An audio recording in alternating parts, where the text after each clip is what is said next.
নমস্কার বন্ধুরা, আজকের কবিতার নাম রবির আলো।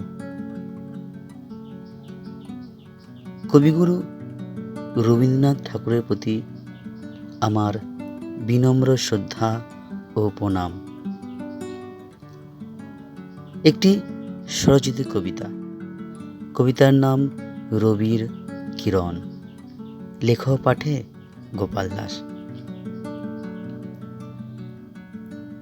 রবির কিরণ ছড়িয়ে আছে বিশ্বভুবন জগৎ জুড়ে, বেঁচে থাকার শক্তি যোগায় জীবনের সকল দিক দিগন্তে।